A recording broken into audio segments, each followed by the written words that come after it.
Here at the Center for Metropolitan Studies, and I am professor at the University of São Paulo.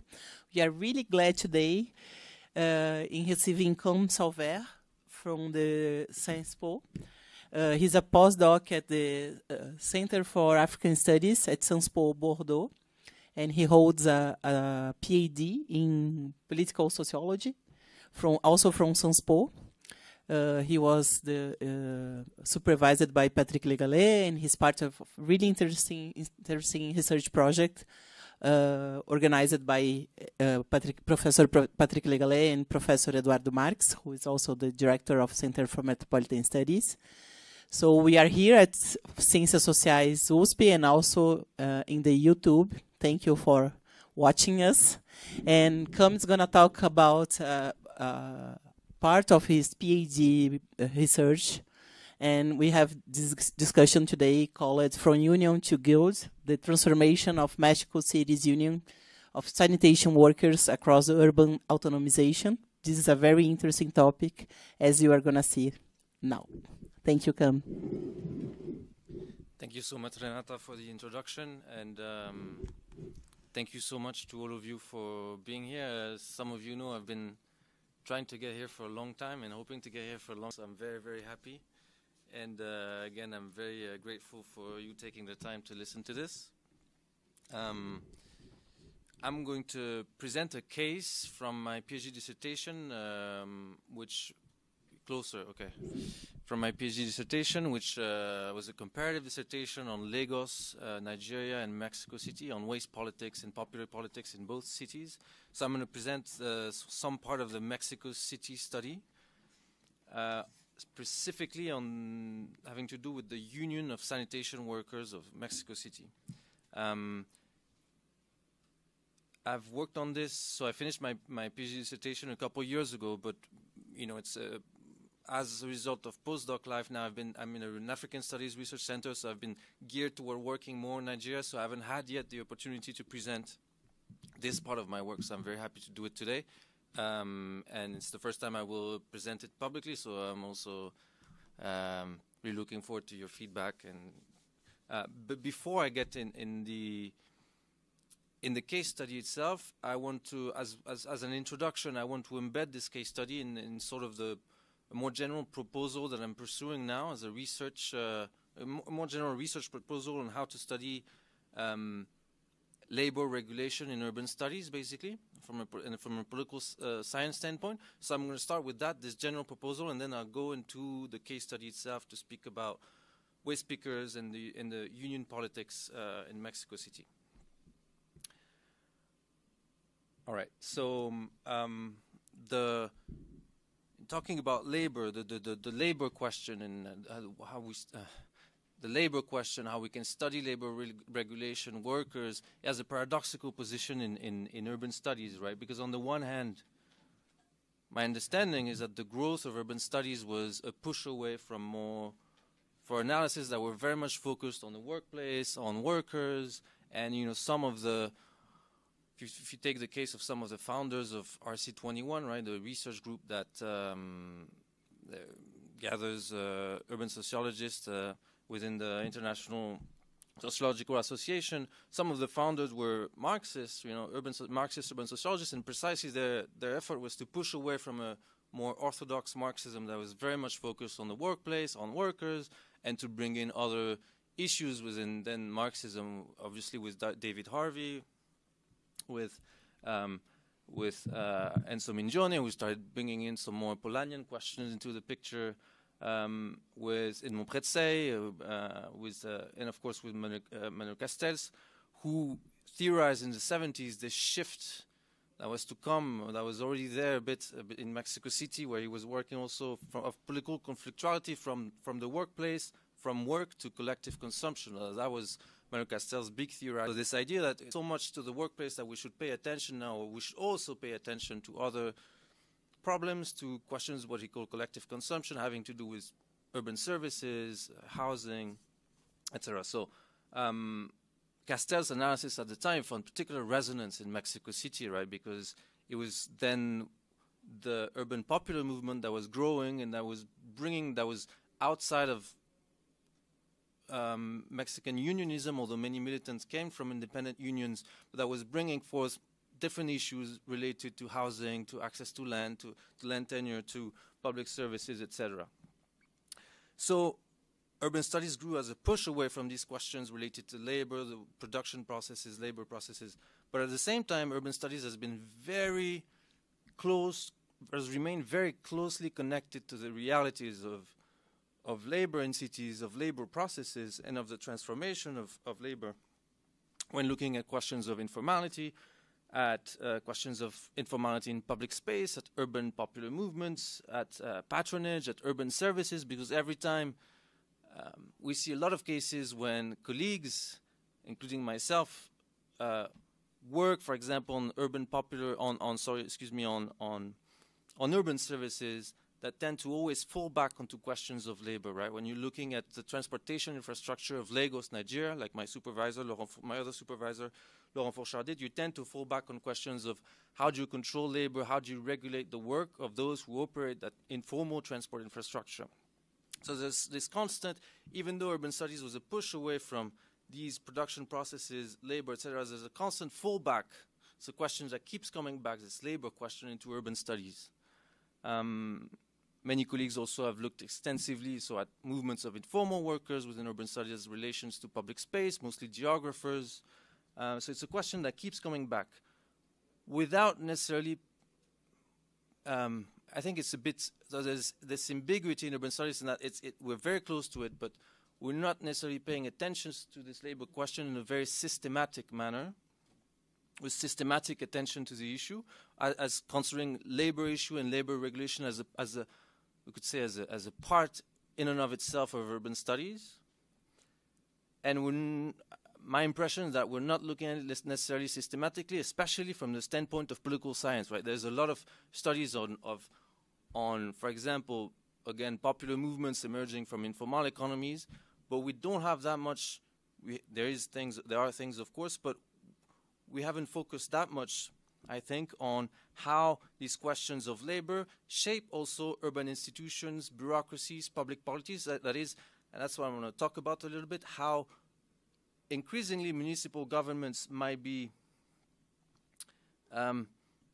developing increasingly de facto means of trying to regulate labor in cities, to control the way workers organize, and how that might shape political institutions. I'm going to try to clarify this. But for now, just what I want to say here is that what I'm going to present now is the product of this. That is, I was working on questions of waste management, and I fell back onto the labor question.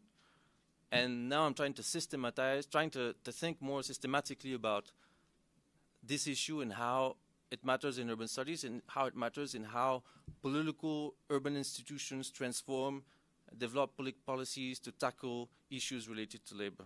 Is that more or less clear?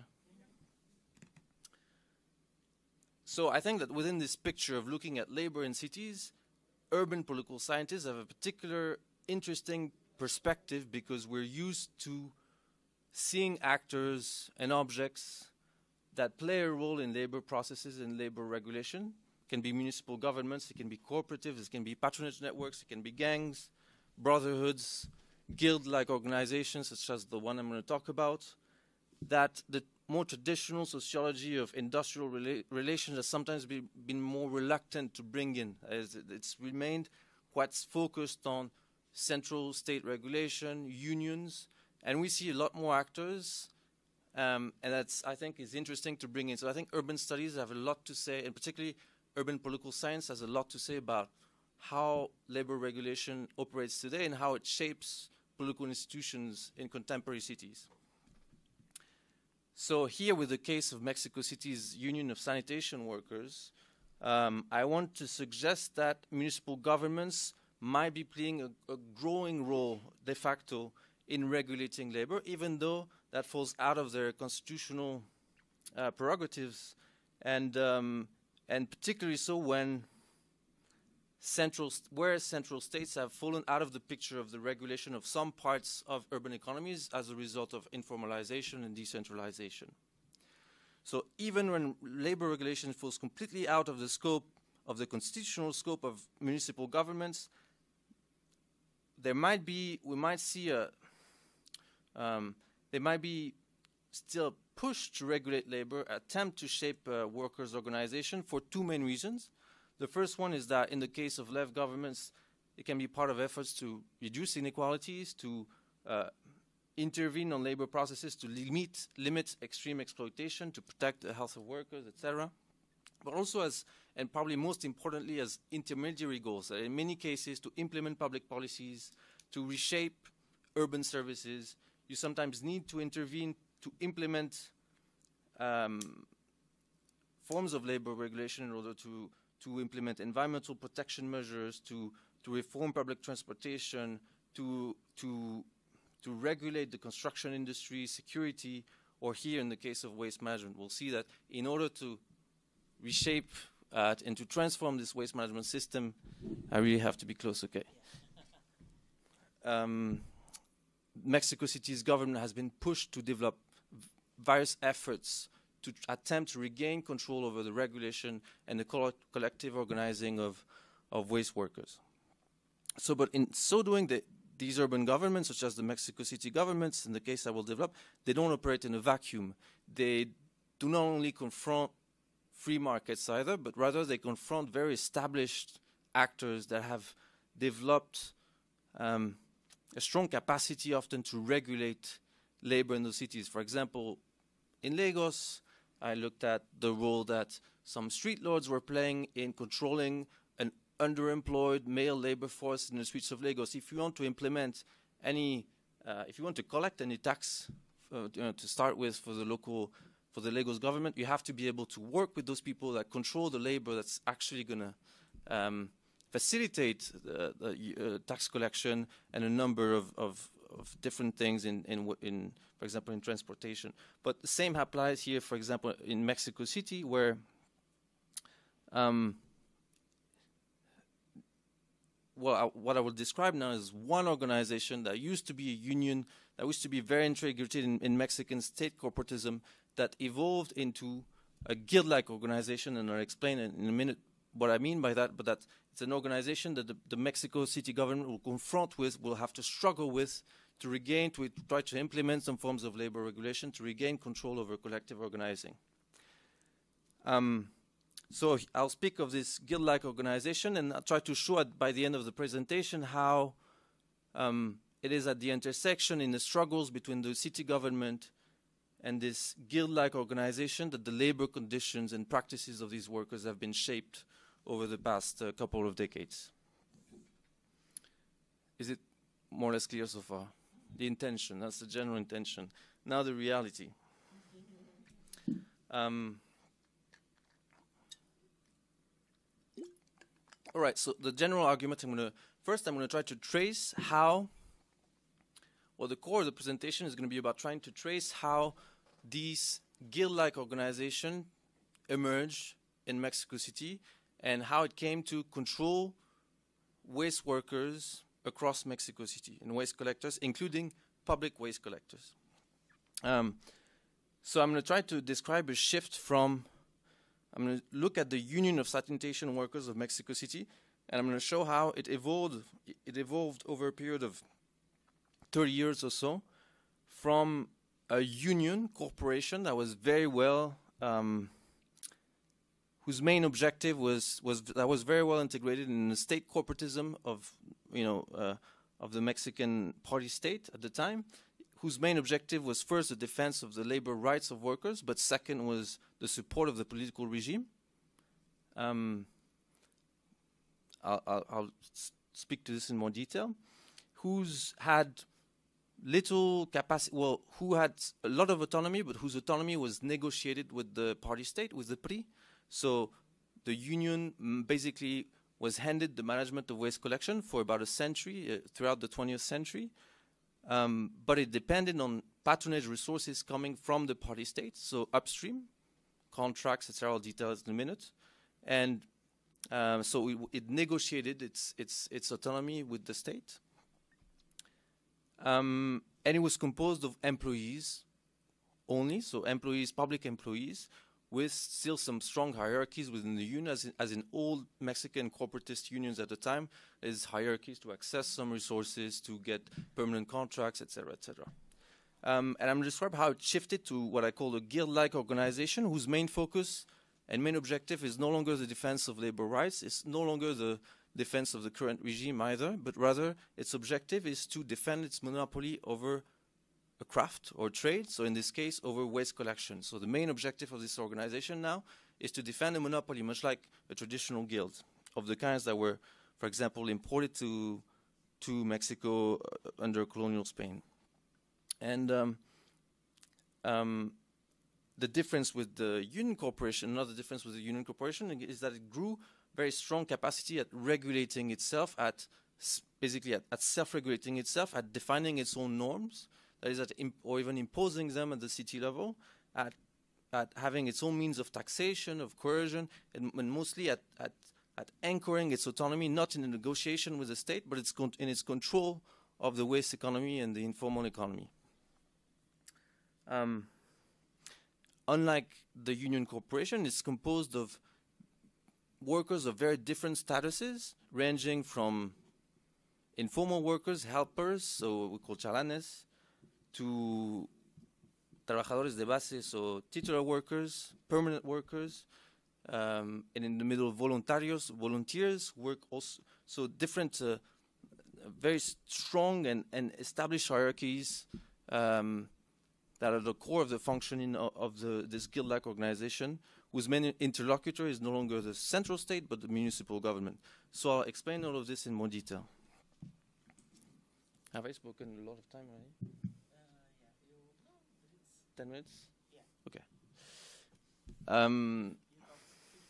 15.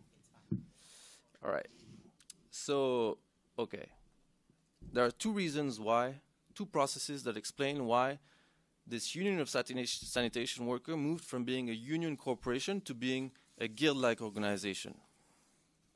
The first one has to do with the informalization and growth of waste economy that occurred in Mexico City from the 1980s, and mostly from the crisis of 1982, the fiscal crisis of 1982, which was followed by a massive economic crisis in Mexico. The second reason is urban autonomization, and this guild-like organization developed, of course, as a result of a very important political transformation, which has been a process of autonomization of Mexico City, which moved from being administered by the federal state to being an autonomous government administered by a left government. So I'll go in detail on that. So first, before I go in, to situate the case, it's, I think, an outlying case. It's not a common case. First, because it's a bit, if you're looking at how cities regulate labor regulation, this is a bit extreme in the sense that not only is it about an urban government trying to get a grip over workers and how they work in the city, but it's also workers that maintain a public service, right? Even though I'll come to it, they're mostly informal workers, they're part of the delivery of a basic service. So a lot of it is at stake, and that's, from a methodological standpoint, it makes it easier because there's a lot of conflict, there's high stakes, and so it's easier to document. From a comparative perspective, it's also an extraordinary case. In a lot of cities, we've seen unions of waste workers, whether it's in Dakar, for example, in Buenos Aires, unions of waste workers that have collapsed in the 80s and 90s out of cuts in public spending, attempts to dismantle unions, and mostly informalization of waste economies. So in many cities, we've seen in the 80s and 90s the very fast growth of informal waste economies. But in most cases, they've become organized by other types of organizations. So the unions have collapsed, and a bit later, other organizations have come up, whether they were street lords maintaining criminal networks, or popular movements, popular associations of workers, such as in Buenos Aires.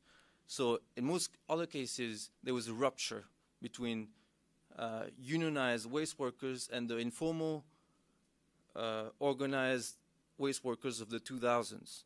But what's striking about Mexico City is that the same organization stayed in control, the same union. It changed completely, although I'll also show that there were many continuities, but it completely changed its logic of operation. and transform itself through a period of 40 years. And it makes it very interesting because if you're trying to trace the process, then it becomes much easier. So how did I carry this out? Through a participant observation with a group of sanitation workers, these guys here. I was the core of the group from in 2017, 2019, so over 6 months, you know, a few mornings per week I would go with them, collect garbage, etc. Also participate in social activities related to the trade, social events for religious festivals or just drinks after work, etc. I also conducted interviews with neighborhood brokers. I was working in a specific neighborhood because I was conducting a neighborhood study at the same time. Neighborhood brokers that interacted with waste workers in one way or another. And then I conducted also an unexpected participant observation at the Mexico City Ministry of Environment. Unexpected because originally I went there to conduct an interview. And for reason I will explain later, they became interested in what I knew about the union of sanitation workers, because there was a new administration that has very little knowledge about it. And so they actually brought me in, which enabled me to do a very interesting participant observation. Press archives, particularly to trace the political conflicts between the city and the unions during the 2000s, and also secondary literature, because there have been important works on the union. In the 70s, there was an extensive ethnographic study conducted by Héctor Castillo-Bertier, and Vicente Ugalde has also been documented for a long time, the policy dimension of waste management in Mexico City. Is it 20 minutes? All right, so I'll try to speed up a bit. So, foundation. Historically, the Union of Sanitation Workers goes back to more than a century ago, because it was established shortly after the Mexican Revolution. After the Mexican Revolution, the relationship between the party state that was not yet the party state, but what would become the PRI, and the union was established in a in that the government at the time, the Carranza government, needed workers to reinstall public services in the city, to rebuild the city, and so there was this agreement between the party state and the union that was established, whereby the union was, as early as 1918, granted a lot of autonomy in operating waste management in the city in exchange for popular support, and at the time, for example, in exchange for protecting the city against the raids of Zapatista forces that were still attacking Mexico City. And then later on, under Cárdenas in the late 30s, it became part of, within the larger movement of nationalization of Mexican politics, of integration of peasants within the national corporate system, the union became part of, first, the Sindicato Único de Trabajadores del Gobierno del Distrito Federal, so of the union that gathers all the public workers of the Mexico City government, and it became integrated in the whole national architecture of Mexican state corporatism. So the state corporatist or corporate clientelist configuration was as follows. Basically, the union depended on resources coming from the Regente del Distrito Federal, who was the administrator of Mexico City. So work contracts that were distributed to workers, not only to workers but also to family members, to party members, etc.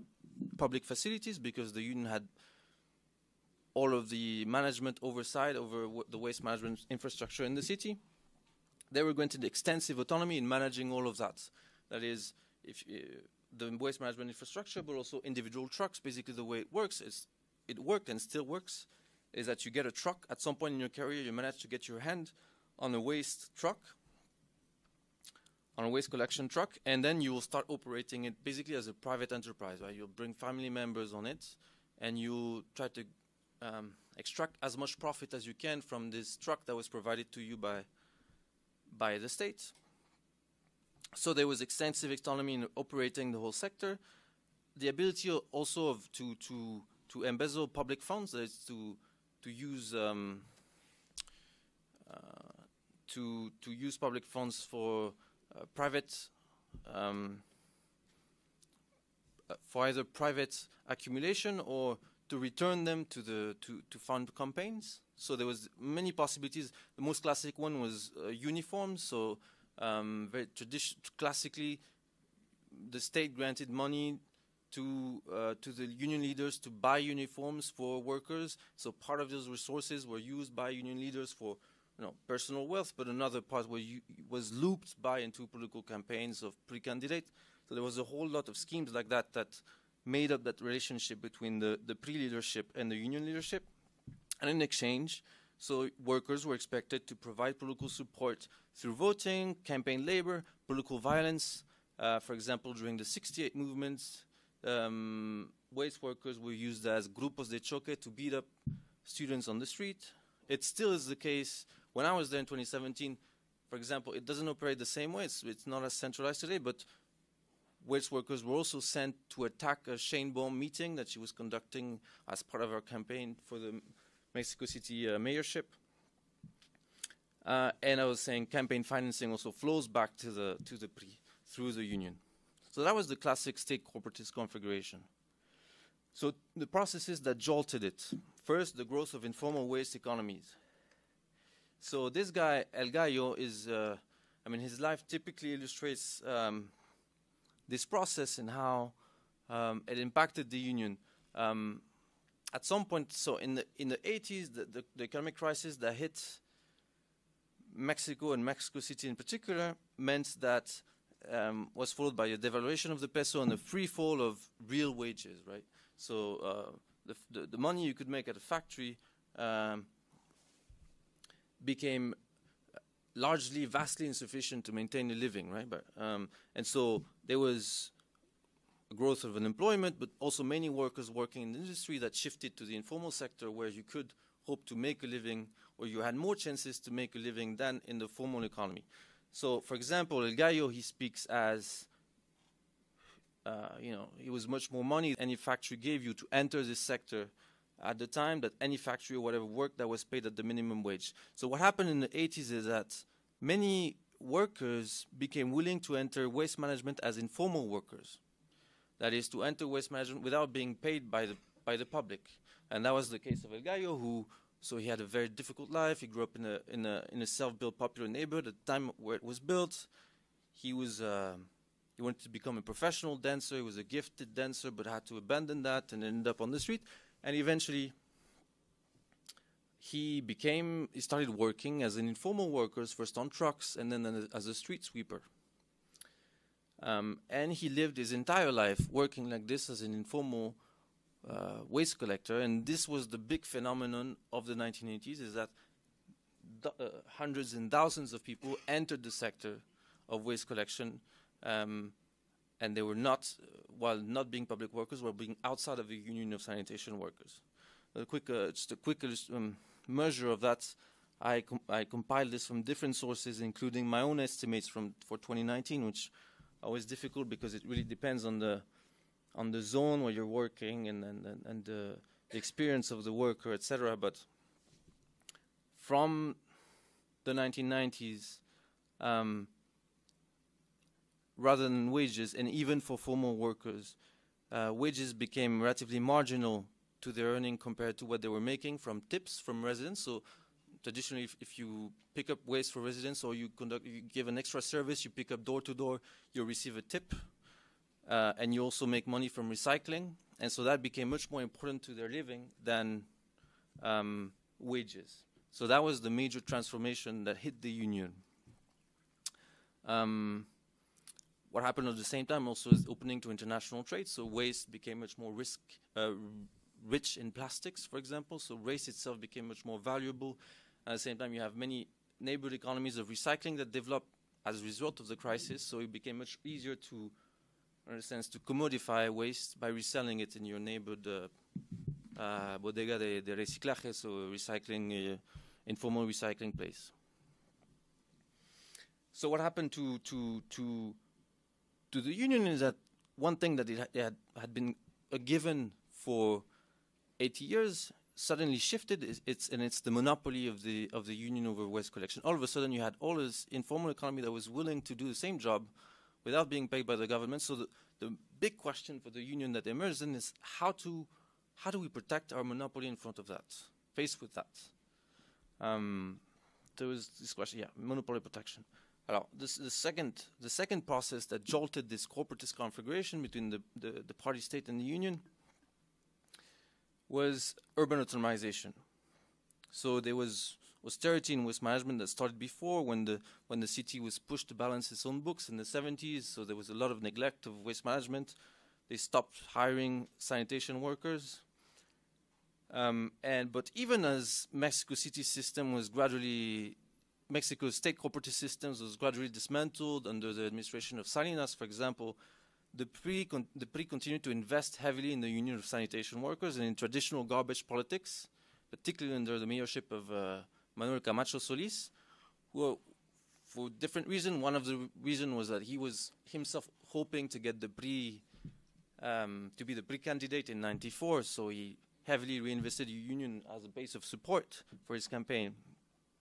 But it was also the general, when it was clear that the PRI was going to lose the city in 1997, and that it was, for a long time, the left had been much more stronger in neighborhoods.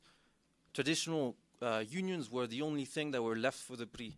So when the PRI was about to lose the city in the late 90s, what they did is that they also heavily reinvested that union in particular, which they knew was very powerful because the biggest part of the general union of public workers in Mexico City had a lot of street power, a lot of capacity to disturb the city. And so they invested it heavily. They granted most of the workers that still have public contracts today were granted their contracts in the mid-90s under the mayorship of Camacho Solis. All of them are in their 60s now. There were no recruitments since. Basically, there were no recruitments since. So all of them are from that period. They are diehards of the PRI, of course, even though they've had to support the left government for the past 20 years. But this reinvestment of the PRI meant that when the left, the PRD, came to power, then they had to deal with the massive union of sanitation workers that was still controlled by the PRI. So the PRD came into power to manage the city, but it actually didn't control waste management. Waste management was still controlled by the PRI. So there was then it was a very long conflict for the left to try to undermine the power of the PRI. At first it was very difficult, and when Cuauhtémoc Cárdenas came to power, the PRI still had the federal level, so he didn't even try to curtail the power of the union. It was AMLO, López Obrador, when he came to power, then the federal government had become PAN, so the PRI had lost also the federal government. That's when he was able to push back against the union of sanitation workers. And despite series of strikes, he was eventually able to replace the head of the union of Mexico City public workers. And actually we saw then, and actually at the time, to put the union at the service of his own campaign and his own bid to become president of Mexico in 2006, the election that he lost by a very tight margin. So, but when the left came into power and after it had regained some control over waste collectors, it didn't intend to refuel those corporatist networks that the PRI had in the city. First, because it didn't have the fiscal means to do so, unlike the PRI at the time, which had federal resources to fuel those clientelist corporatist networks. And second, because the strength of the PRD was not these corporatist politics, it was not unions, but the whole PRD movement was built in neighborhoods, in popular neighborhoods around more urban issues of access to services, access to housing. So the real strength of and what the PRD would install was a very tight neighborhood control, particularly in popular neighborhood, but they did not try to reinvest those corporatist politics. Okay, so now I better move fast. So because of that, because the left stopped hiring waste workers as an attempt to weaken the union, then in the 2000s, that's when really the informalization process that was undergoing really accelerated, and by the end you had about a third of informal workers in 1997, but by the end of the 2010s, by my own estimates in the neighborhood I was studying, you had 75 to 80% of informal workers operating the public service of waste collection. Okay, so this is what happened, to sum up. One, this question of competition by informal waste workers and the need for the union to protect its monopoly, and second, the fact that resources stop coming from above. So what does the union do to in face of those challenges? What the union did is it actually managed to integrate informal workers into the union, and it turned its logic completely upside down from its reproduction depending on money coming from the state upstream to extracting resources from the informal economy to reproduce its own structures. So it shifted its logic of rent extraction, and it's starting extracting rents for informal workers who have to pay every week when they're working to be guaranteed special streets where they can work without problem, etc. And the second thing that they did is that they adapted to, in order to protect their monopoly, they also adapted to the PRD, to the left government's own political structures, and they shifted their attention not to the top but to neighborhood politics, and they put their workers at the service of local neighborhood clientelist systems. So I'll say a quick word about that.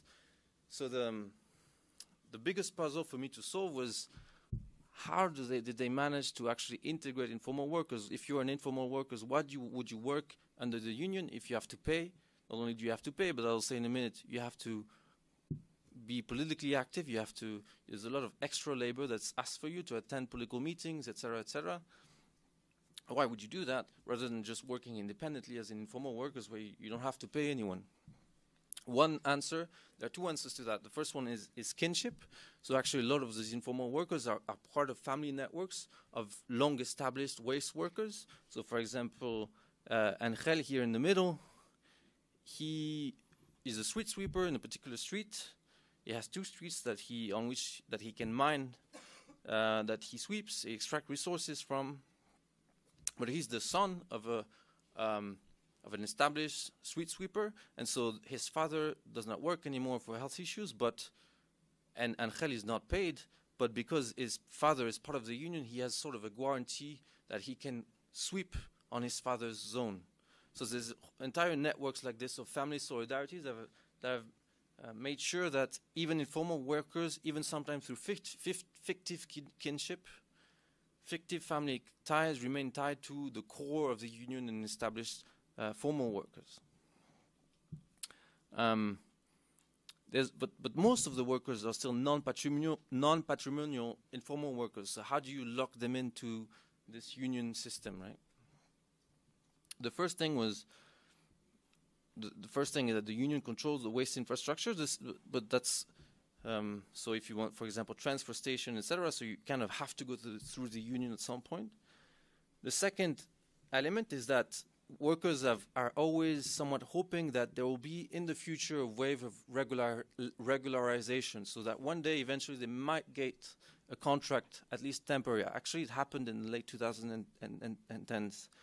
So here you find really the Javier Urguio's politics of waiting, right? You're always waiting always hoping that eventually this contract will come. I don't think, however, that these workers are completely illusioned about, because at the time, before the late 2010s, contracts had not come for 20 years, so I don't think they were illusioned completely about the fact that eventually the contract would come. But actually what the union does is that it pushes informal workers to do more than their work. They're already paying to work, but they're pushed to do even more than that, because they're pushed to do many things for local neighborhood politics. They're pushed to attend political meetings, before elections, for example, they're sent to paint houses by the party.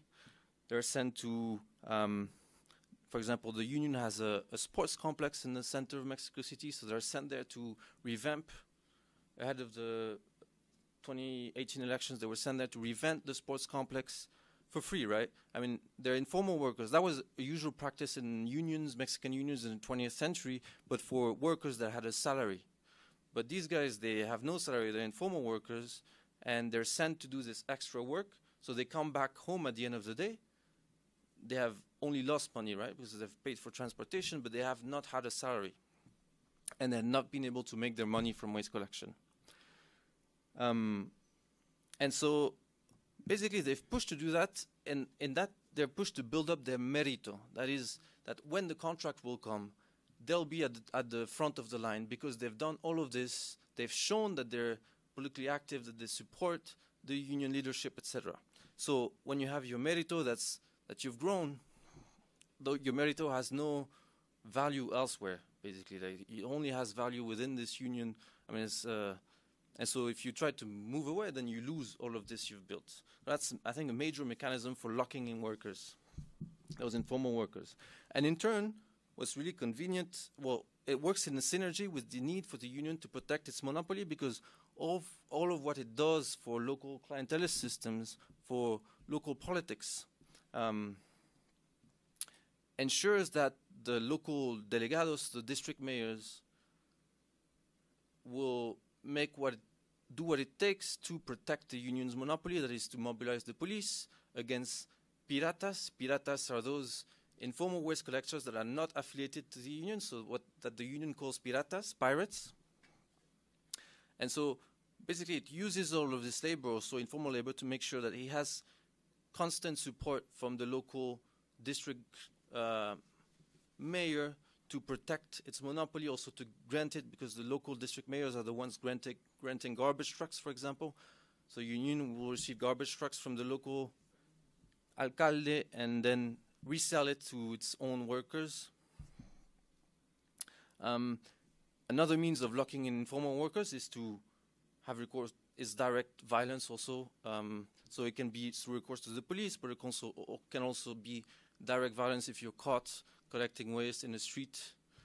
You're not entitled to, you're not with the union, you face the risk of being roasted by union workers. I'm out of time? Yes, but you can conclude. I will try to conclude quickly.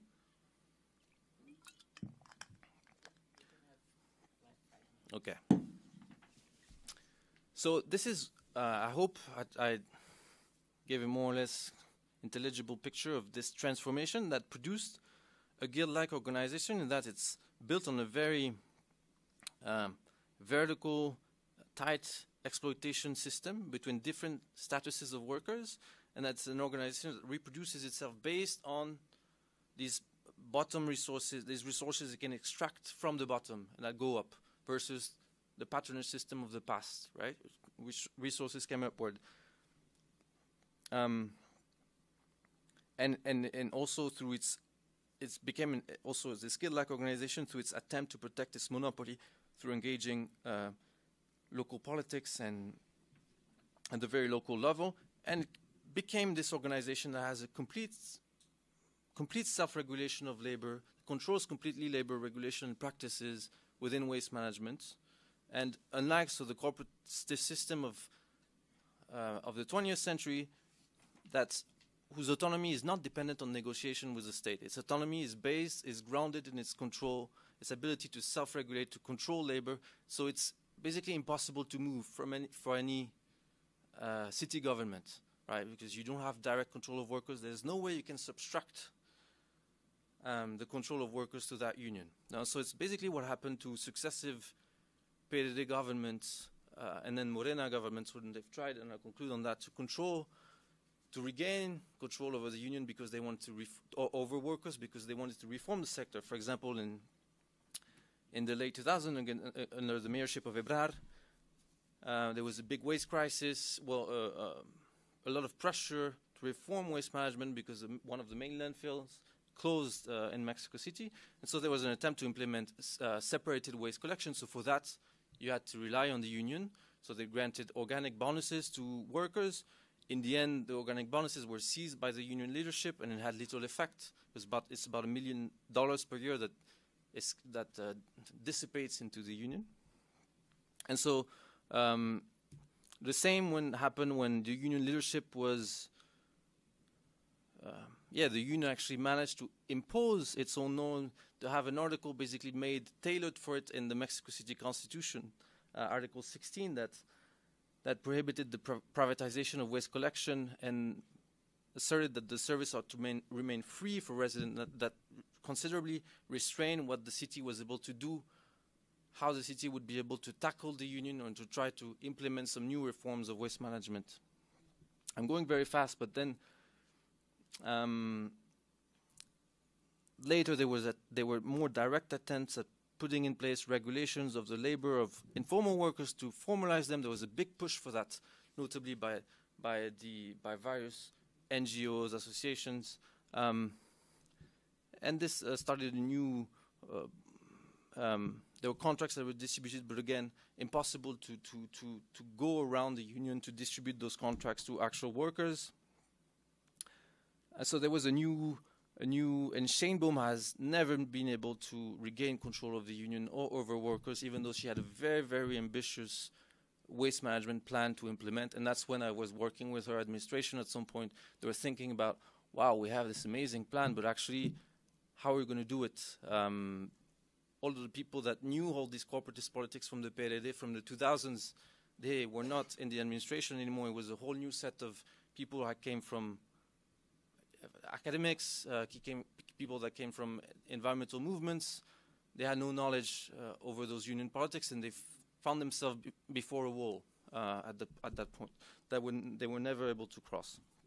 So just to conclude, 30-second, I think what I just described is actually these conflicts between struggles between a guild-like organization that controls workers, able to regulate labor in the city, and an urban administration, an urban government that negotiate with it, struggles with it to impose its own terms, etc. I think it's actually a very common configuration historically.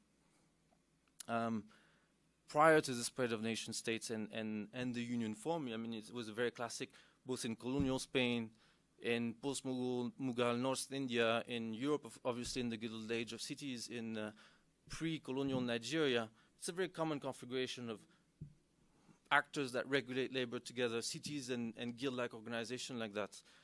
And my hypothesis is that perhaps it's becoming increasingly a common configuration in large cities, especially large cities that have gained a large political autonomy in the past decades, at the same time as they were experiencing very deep economic crises.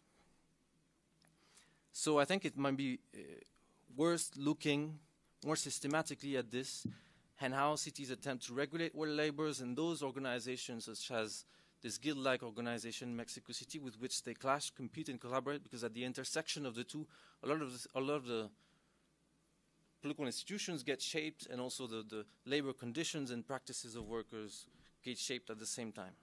Thank you so much for your attention.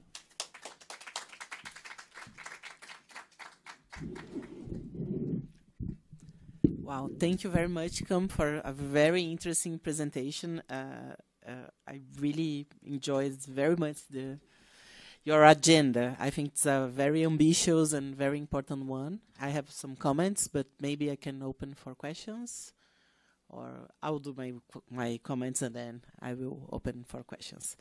Well, first of all, this idea of how to study urban labor regulation in urban studies, I think this is a really important issue, but I was wondering how we can connect the transformation of labor, the transformation of political dynamics, and also the transformation of cities, you know, because especially in the global south, but not only, we are also talked about different ways of dealing with the urban space and how this type of public services arrive at the peripheries, you know, so how we can connect these dynamics. For instance, Eduardo and myself, we have done some works before on how different labor groups are located in the space, how we deal with segregation and access to services, so how we historically can interconnect these different dynamics, you know, because I was also wondering about this, you know, because the labor regulation is shaping the urban institution, but also the space. So how we can deal with this, especially when we have changes in the environmental agendas. Now we are talking about reciclaging, recycling. I'm tired, so I'm stupid. We are talking about recycling. We are combining types of waste collection. So I think it's important to think about this. And I was also wondering about the relationship between these different groups.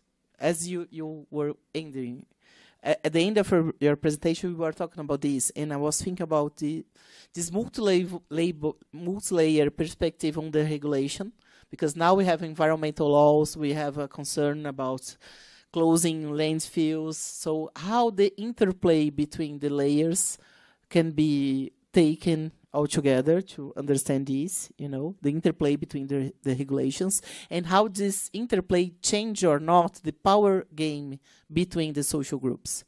Because here, in the way you present your work, I was wondering, what is the state doing at the local level, Because it's much more a matter of self-regulating actors than a matter of what is the state doing, And what about private actors? Because here in São Paulo, this is a really big issue. Waste collection. Eduardo has a brilliant student that studied this, Samuel Halise. The private companies have a really big interplay with the waste collectors, and there is public and private and organization. So there is no private actors playing a role in this story you are telling us. So I would like to hear more about the state and the private actors. And also, it would be great to hear more from you about the methods and how you are comparing your case.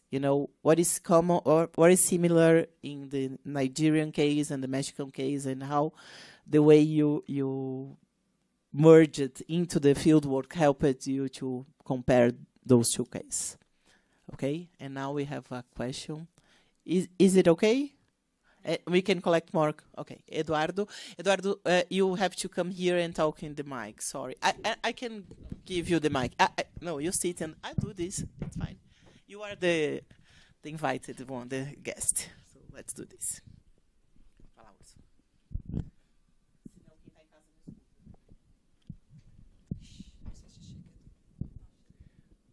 Thank you.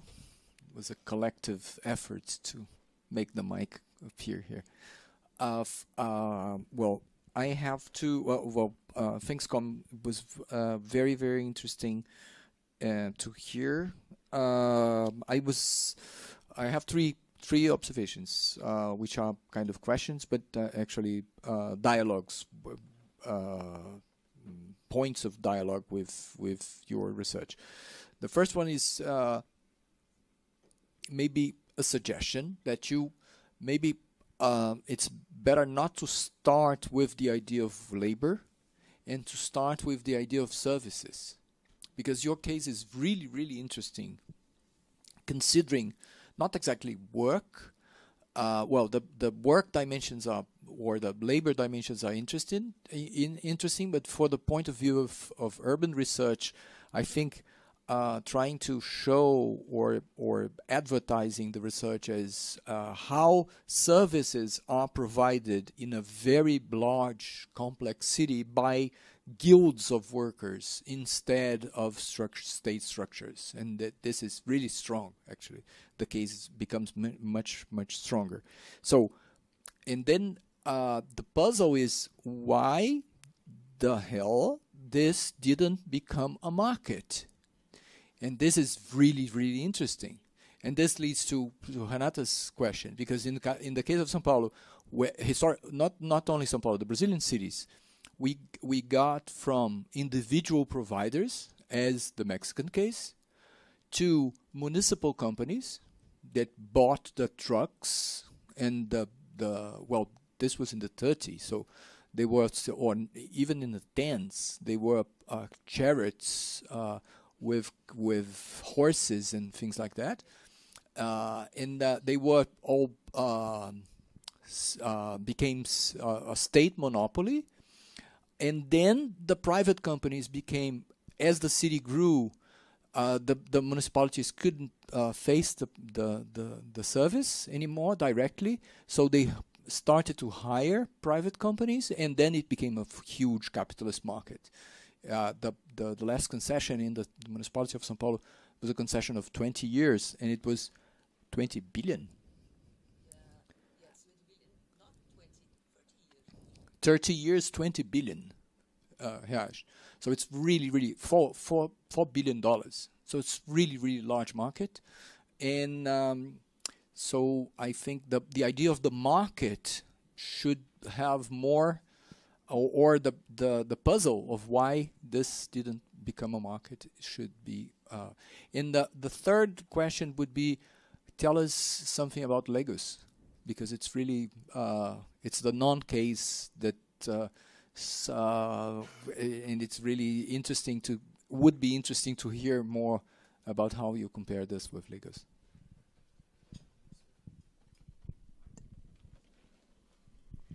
Thank you, Cam. Very, very interesting. A long time we want to hear from you. So it's a very interesting case. I have similar questions with Renata and Eduardo, and I should ask you some question about my point of view. And this question would be, where is the public funding? What happened with the public funding in all this time? Because it was a monopoly with public funding. You mentioned corruption. Then this change to this guild type of organization. You have a lot of informal money, but you have public funding, isn't it? So how do you regulate all this mess and informal contracts? And then why don't you have a market in Cidade de México? It's very strange. Anybody else, or maybe we can return to you and then we open again to questions. Go ahead.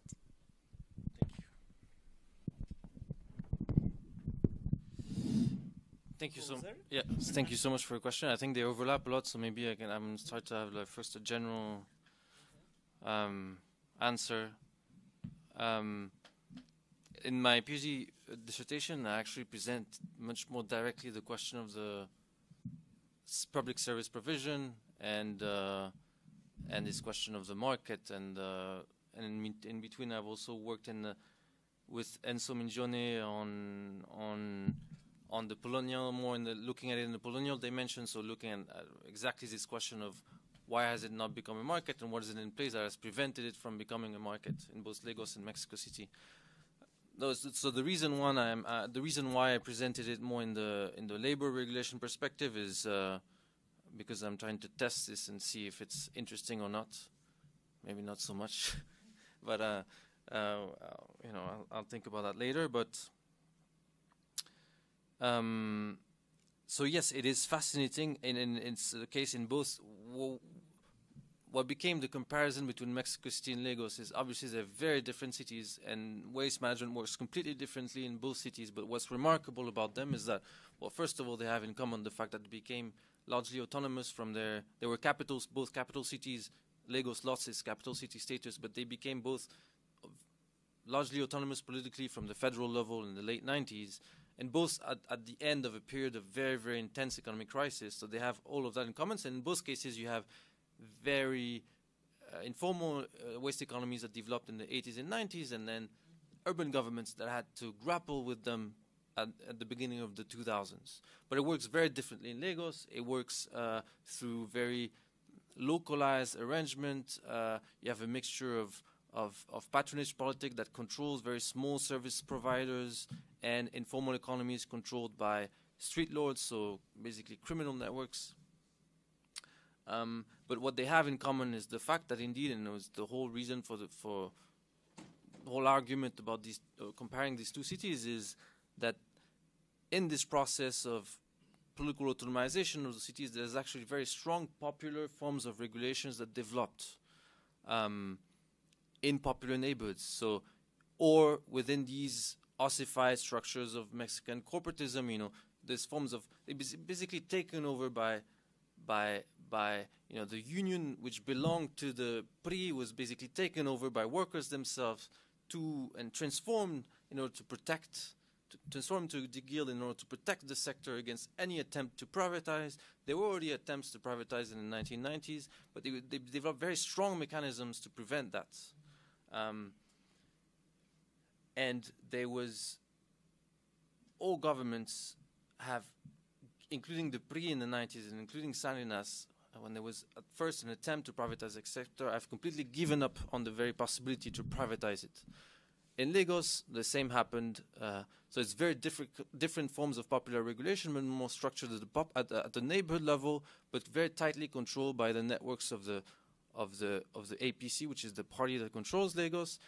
And same, there were attempts to privatize the sector not long ago, about 5 years ago, and the governor that privatized the sector had to resign a year later, after there was a complete, very deep political crisis in Lagos. The whole party base turned against the governor. The press was titling it's the garbage war.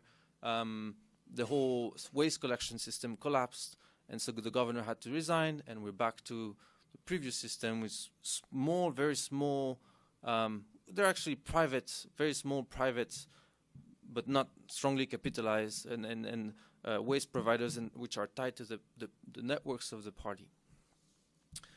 So in both cases, there are two, in that sense, very interesting cases indeed of a market that cannot take root because there are very strong mechanisms in place that go operate at different levels. It's political power, it's weight on the streets, it's weights in the polls, but it's also arms on the street, right? In Lagos, it was also about simply when they tried to privatize the system, the actor that was granted was actually it was actually a private actor that was completely made up on the occasion by a big Lagos family.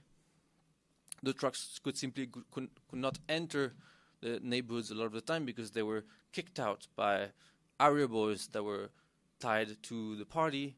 So there was, it's not just political, it's also very physical on the street. It can get very physical, but it can also get very institutional. For example, in Mexico City, the union, during the period of ratification of the Mexico City constitutions, they were in a position of force because the government, the Mexico City government, was trying to reform the sector and to say, okay, now we have to separate waste, we have to send organic waste to composting plants.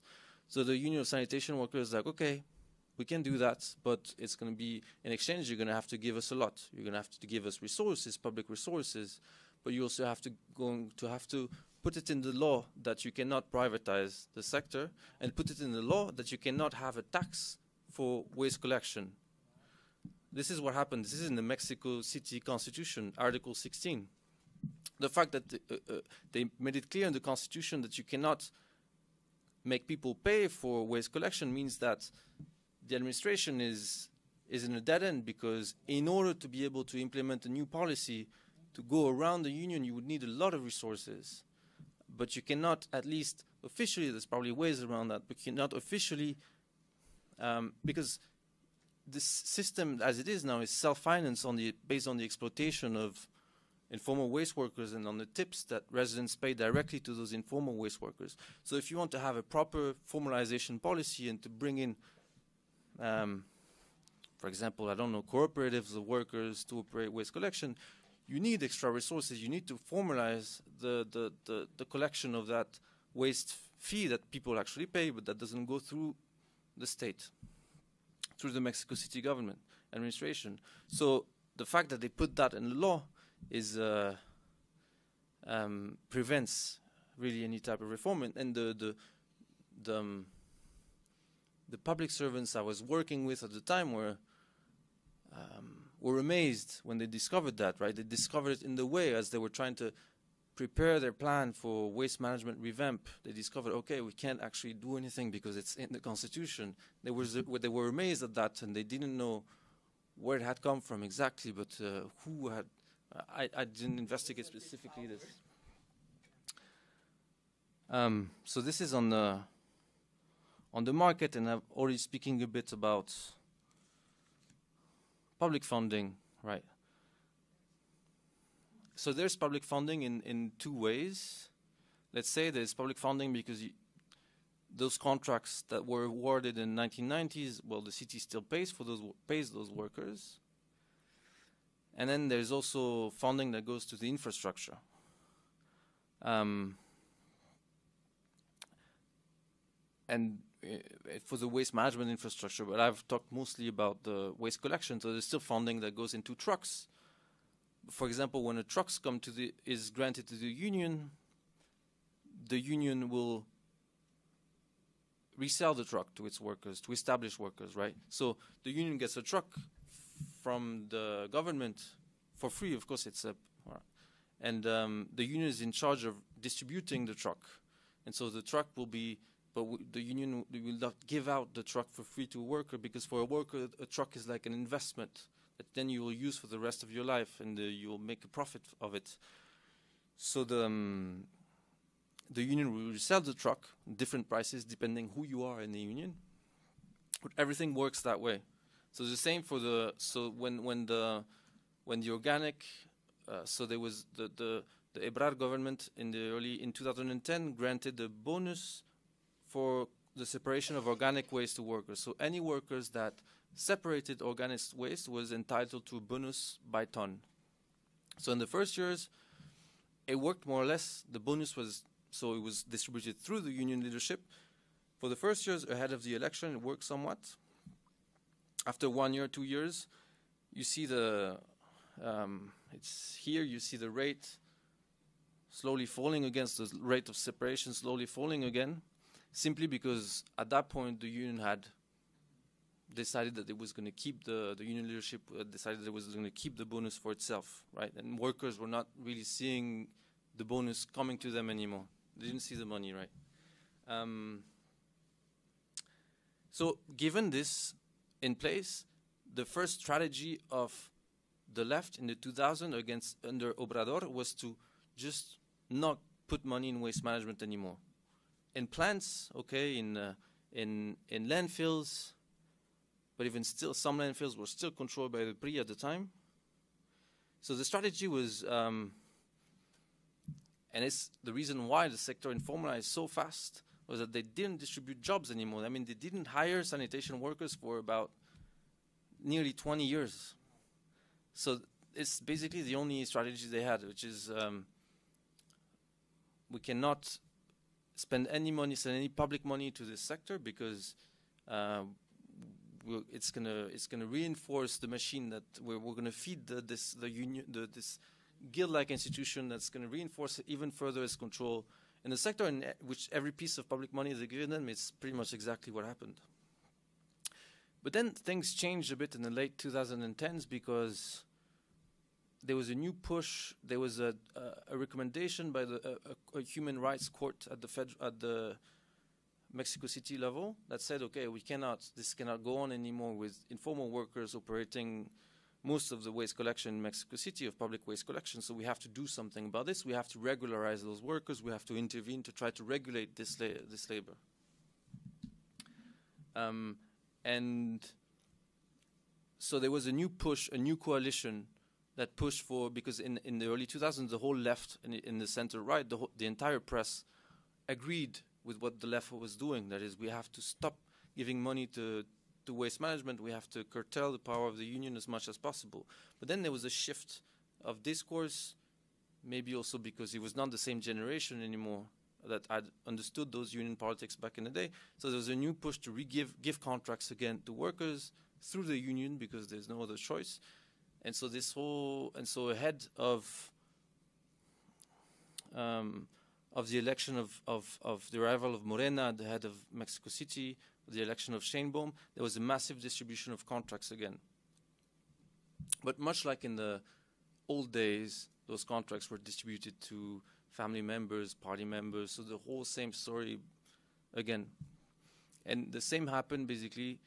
It was the same. The PRD used the same strategy as the PRI in the late 90s.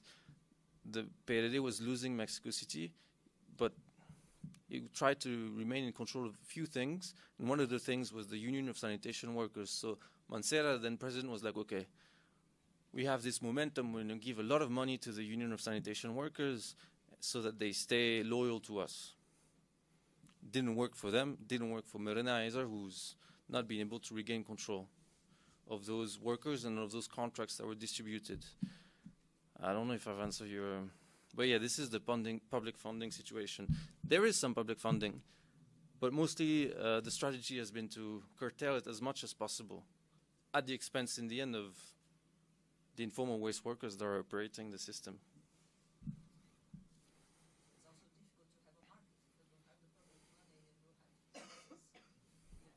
Yeah. You cannot have, no, absolutely not. And it's now in the constitution that you cannot have it. And nobody knows how they put this in the constitution? I haven't looked, because it was really not my fieldwork, it was a whole different thing. I haven't looked into, I only discussed it with civil servants, but I mean, it was pretty clear that there was a coalition at the time that was becoming stronger and stronger. At the time, they drafted the constitution between the mayor and the Union of Sanitation Workers. So the Constitutive Assembly was broad, but you had politicians in there. You had politicians loyal to the mayor, so it could have happened in many ways.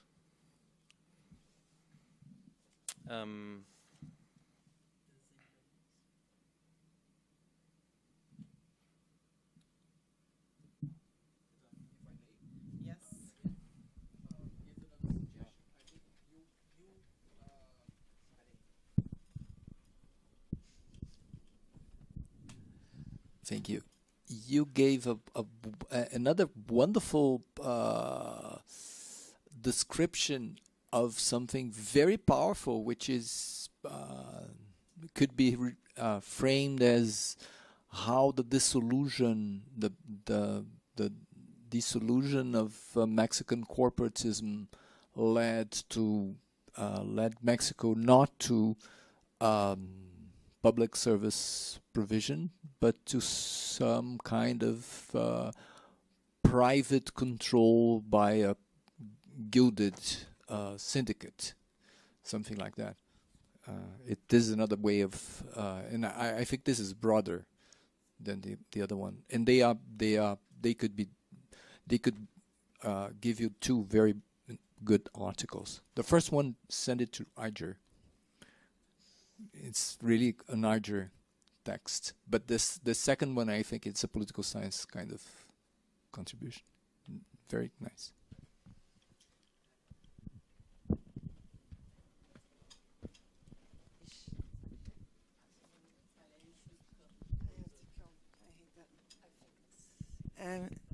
Thank you. It's fascinating. I don't have my notes. I have understanding questions. So I would like to understand better what you mean by guild-like, because I'm thinking of guild as I'm European. I'm thinking about it as a European concept, and if I'm not mistaken, from work like Abraham de Zwaan, the guild developed as a solution to conflict, right? It was a conflict resolution kind of thing. So I wondered why you call it guild-like, and what exactly you mean by that, and what is the analytical gain from doing that. My second question is regarding the tips. I'm learning from my Brazilian colleagues at the moment to always ask the question, how voluntary is it? Right? So you talk about the persons giving tips, and I'm thinking about, I don't know, maybe I'm too biased now because I have a colleague that works on militias in Rio and explains all the time about how nothing is voluntary. So in your story, the payment to the workers is voluntary because it's just tips that residents like to give. And I wondered about that, but this is maybe a question that Brazilians can formulate much better than I can.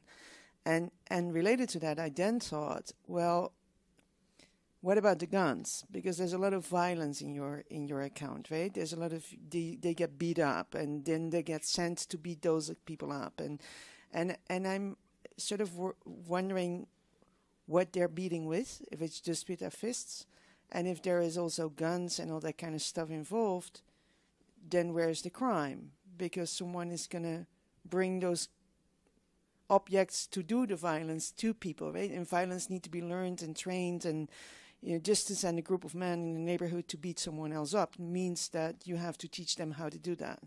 So it suggests there's another actor to me, but maybe I'm completely wrong. So I'd love to hear what you have to say about that. Can I build a little bit on that? I do agree with Edu on a broader way of framing it, but because we had the opportunity to discuss our researchers doing PhD and all, I kind of also can see how you made it be about regulation and labor, because you were following brokers and that's your main concerns. But then, building a bit on what Talia asked, if your question is how cities regulate labor, or cities, you will eventually be more specific about it, but then becomes about the word regulation. Like she mentioned a couple of ways of informal regulation, like threatening. You also mentioned one in your talk about they would lose merit if they change the small group they are part of. So all of these are forms of regulation, and that could be part of your framing if you're interested in that. Also labor. Maybe if you're working with the category labor, then you need to be serious about how do they perceive labor, right? And how has that changed through time? If rights are not what they fight for anymore, how has that changed? Like, it's super interesting, has many things, but maybe the way you frame could take us by hand and link things.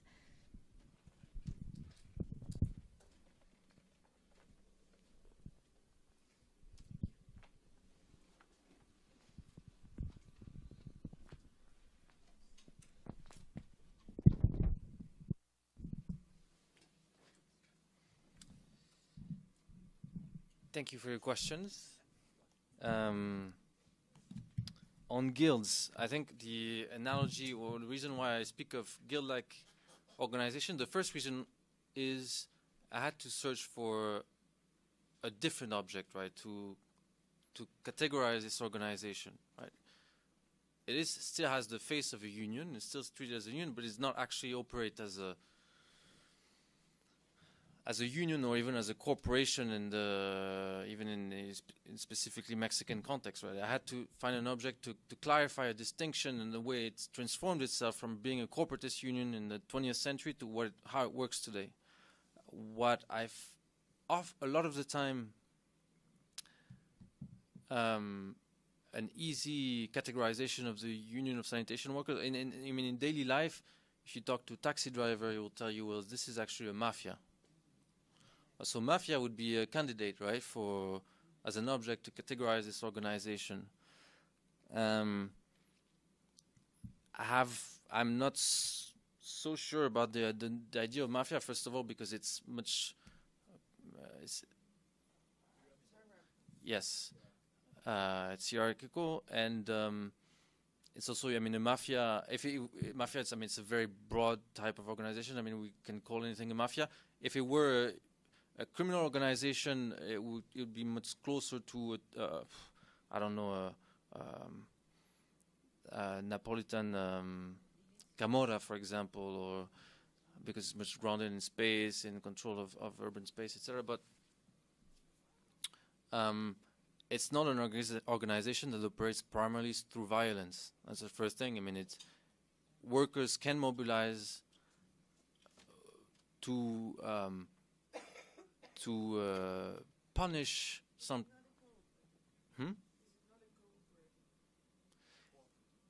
It is not I mean, a cooperative, from how it is defined today in Latin, I mean, often used as a policy, even, or a policy tool in Latin America. Or, like, for example, it's very different from the movements you see in Argentina of cartoneros, right? There's absolutely no attempt to have rights recognized for workers, no any type of democratic horizontal life. So it could, a cooperative would be a candidate as well, but I think it's still a bit far from what we usually call a cooperative in Latin America or in East Africa, where they become common as well. It's still pretty far from a cooperative. So what I found interesting about this idea of guild-like organization is I find very strong analogies in the fact that really the core goal of the organization is to protect a monopoly. So that was the core goal of colonial, at least Spanish colonial guilds in Buenos Aires, in Mexico City, in Guadalajara. The core goal is to protect the monopoly, and for that you have to negotiate with local authorities. And more than violence, that's what this union does. This union of sanitation works. The way it works is it negotiates, it has various transactions, political transactions with various political actors at the city and district level in order to protect its monopoly. And mostly it does not do it itself, but it does it through recourse to institutions, through law, modifying the constitution, recourse to the police. So it's not a mafia in this sense. It's much more like a guild organization. Another feature of a guild organization, which contrasts with the union, is the fact that it has very vertical organizations with very tight exploitation structures within the union. You know, in a classic guild, it was European guild. It was the apprentice, the journeyman, the master. Well, here it's the chalán, the voluntario, and the trabajador de base. You find the same modes of the same internal structures and modes of internal exploitation within the organization. So I think this sort of forgotten object of the guild, in my perspective, might be interesting, at least as an analogy, to understand what's going on with this organization. How voluntary are the tips? I've actually found a lot of discussions in the Mexican press in the 2000s over this question. You had op-eds who were talking about it as a form of corruption. As, really, you know, an illustration of Mexican corruption is the fact that you have to tip the waste collector. What's interesting, though, is that when this practice of tipping existed prior to the informalization of waste collection. But what's interesting is that when wages decreased very, very fast in the 80s, tips did not decrease that fast. Probably the result of the fact that, you know, resources available to households did not decrease as fast as wages, because they put more people in the labor market in each family, etc. But so the practice has always existed, and I think it's if you individually you don't pay your propina to the waste collector, nothing is going to happen at all. Just that someone is not going to come to your door to collect your garbage bin or garbage bag. However, I think it works more as a form of collective control with neighbors, because if an entire street starts not paying proper propinas to the waste collectors, then okay, something will happen, and the waste collectors will come less often or not at all to your street, right? So if you want to maintain a good, it's more of a question like that, a long-term question, a long-term form of community regulation. If you want to maintain a good service in the longer term, you have to maintain good relations so that, you know, they will come twice a week or maybe 3 times a week, versus if you start having a bad community. I mean, if this goes wrong, then they will not come at all, and the sanitation situation in your street will really get bad. So I think it's more this community regulation matter. And Thelma, well, I agree, but I'll think about it. But yeah, I don't really have an answer, right? I have to think about it. Thank you.